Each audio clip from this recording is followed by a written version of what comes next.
Olá, tudo bem com vocês? Vamos meditar numa palavra de Deus? Ezequiel capítulo 47, texto muito conhecido. Texto em que menciona que o Eterno deu uma visão para o profeta Ezequiel, que o anjo o leva no templo, mostra o templo nessa visão e ele vê um rio que flui a partir da porta oriental do templo. O templo ficava sempre voltado para o lado oriental. E então, nessa visão, o anjo o leva a andar pelas águas. Vamos ler alguns versículos aqui. Versículo 2. Ele então me levou para fora, pela porta norte, e conduziu-me pelo lado de fora até a porta externa que dá para o leste, e a água fluía do lado sul. O homem foi para o lado leste com uma linha de medir na mão e, enquanto ia, mediu 500 metros, levou-me pela água que batia no tornozelo. Ele mediu mais 500 metros e levou-me pela água que chegava ao joelho. Mediu mais 500 metros e levou-me pela água que batia na cintura. Mediu mais 500, mas agora era um rio em que eu não conseguia atravessar, porque a água havia aumentado e era tão profunda que só se podia atravessar a nado. Era um rio que não se podia atravessar andando. Ele me perguntou: filho do homem, você vê isso? Queridos, o texto aqui é muito conhecido, né? A palavra de Deus muitas vezes usa um tipo da água, a água representando a palavra, a ação da palavra de Deus em nós. E aqui nesse texto nós vemos isso de uma forma muito clara. Então é comum as pessoas hoje em dia falar na igreja, pregar e tal, falar dessa questão da água e tal, mede 500 metros e vai e tal, né? Essa aqui é a NVI, né? A NVI está falando em metros aqui, mas era a medida, era diferente lá. Tá? Então assim, as pessoas começam a pensar, poxa, o quanto eu tenho da água, né? O quanto a água chegou, chegou no joelho, chegou no tornozelo. Não, eu vou andar mais na presença de Deus, eu vou me aprofundar mais, de forma que a água chegue no meu joelho. E aí, se eu sou piedoso, eu dedicado tal, e eu fico na fé firme, eu vou andar mais no rio de Deus e a água vai chegar à minha cintura. Ou seja, sempre essa análise é com base no quanto nós temos de água em nós, até que nível está a água em nós. Mas existe o outro ponto de vista também, o quanto a água tem de nós. O quanto aquele rio de Deus tinha do profeta Ezequiel. Num primeiro momento, o rio tinha só os pés do profeta Ezequiel. Depois dos próximos, dos 500 metros seguintes ali que foram medidos pelo anjo, o rio tinha só do joelho para baixo. Mediu mais 500 metros, ele tinha da cintura para baixo, tinha as pernas e os pés do profeta. Você já parou para pensar nisso? Não é só o quanto nós temos da água, mas o quanto a água tem de nós. Vamos ler um texto em João, palavra maravilhosa do Senhor Yeshua, de Jesus. João capítulo 15, quando Yeshua faz aquela analogia da videira, né? Ele fala, eu sou a videira verdadeira, meu pai é agricultor, todo ramo que estando em mim não dá fruto e tal, ele vai falando. No versículo 5, Yeshua fala assim, eu sou a videira, vocês são os ramos. Se alguém permanecer em mim e eu nele, esse dará muito fruto, pois sem mim vocês não podem fazer coisa alguma.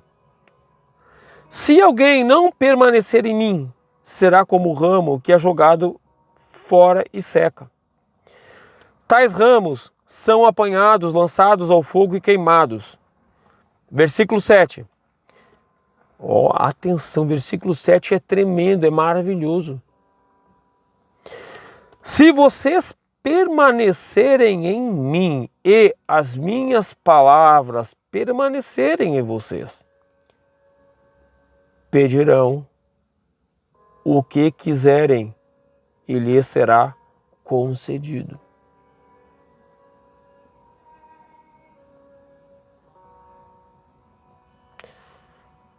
As pessoas gostam de pedir para Deus, né? Você gosta de fazer pedido? Quantas pessoas se revoltam com Deus porque pedem e não recebem?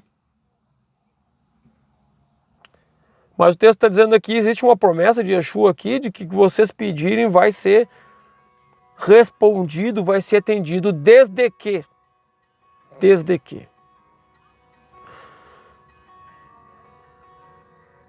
nós permanecermos nele e ele em nós, as palavras dele em nós.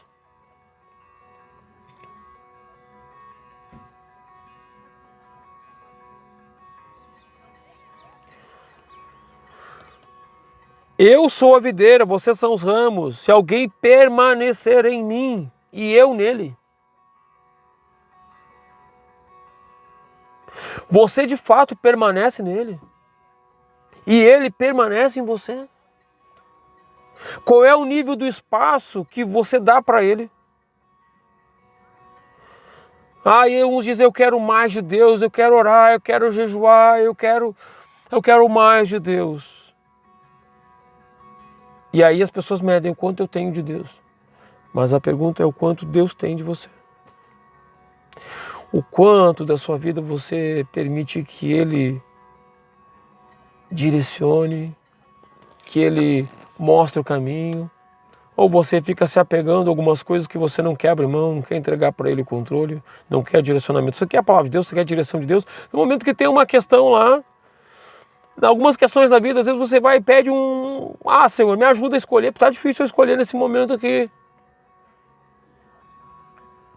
Mas você quer realmente que Ele te instrua e te guie pelo caminho que Ele tem para a tua vida mesmo? Você está disposto a ter Deus e que Deus te tenha realmente de fato? Colossenses no capítulo 3, texto extraordinário, texto tremendo, escrito pelo Rabino Shaul, apóstolo Paulo, o Rabino Paulo. Colossenses capítulo 3, versículo 16 diz assim: habite ricamente em vocês a palavra de Cristo, ensinem e aconselhem-se uns aos outros com toda a sabedoria e cantem salmos, hinos e cânticos espirituais com gratidão a Deus em seu coração. Tudo o que fizerem, seja em palavra ou em ação, façam-no em nome do Senhor Jesus, dando por meio dele graças a Deus Pai. Não confunda aqui, tá? Não está dizendo que tudo que você vai falar, em nome de Jesus tal coisa. Não, você não tem que ficar falando o nome de Yeshua. Em toda situação da vida você não tem que falar o nome de Yeshua em tudo. Não precisa deixar de falar, não é isso que eu estou dizendo. Estou dizendo que você não precisa ficar usando em vão. Yeshua é o filho de Adonai. Yeshua não é o próprio Yud-He, Vav-He. Mas no nome Yeshua existe o nome de Deus nele. E Yeshua comporta a divindade do Pai nele. Você não pode ficar repetindo, seja na forma hebraica Yeshua, seja Jesus, como nós falamos. Não importa, você não precisa ficar mencionando isso, mas tudo que você faz, você tem que fazer na autoridade dele. Ou seja, embasado em ensinamentos dele, em orientação dele. Yeshua fazia as coisas em nome do Pai, mas ele não precisava ficar em nome do meu Pai isso, em nome do meu Pai aquilo, em nome do meu Pai eu vou agora comer esse pão. Em nome do meu Pai, agora eu vou caminhar em direção à montanha. Não, Yeshua não falava isso. Mas ele estava aqui cumprindo fielmente sua missão. O que ele fazia era em nome do Pai, sim. Tudo que ele fazia era em nome do Pai. O que a palavra está mostrando aqui é que quando você habita nele, ele habita plenamente em ti. Você se torna um com ele. Aleluia, você se torna um com Ele. Quando eu vivo nele, Ele vive em mim, eu me torno um com Ele. E quanto mais eu me entrego de mim para Ele, quanto mais Ele tem de mim e eu tenho dele, mais eu posso usufruir da esperança de eu orar, pedir algo, aquilo se manifestar, porque naturalmente a vontade dele está em mim. Eu vou pedir alguma coisa que agrada ao Eterno. Ele vai fazer com que a minha vontade acabe fluindo de uma forma natural, de acordo com o que agrada a Ele, porque eu naturalmente vou me desagradar do que é desagradável a Deus. Estejamos nele e Ele esteja em nós. Que nós não fiquemos nos apegando a detalhes. Ah, isso aqui Deus não interfere. Não, isso nem tudo é Bíblia na minha vida. Tem coisa que a minha vida, não existe essa questão, queridos. Não existe a questão vida profissional, vida religiosa, vida de igreja, vida cristã de verdade, tá?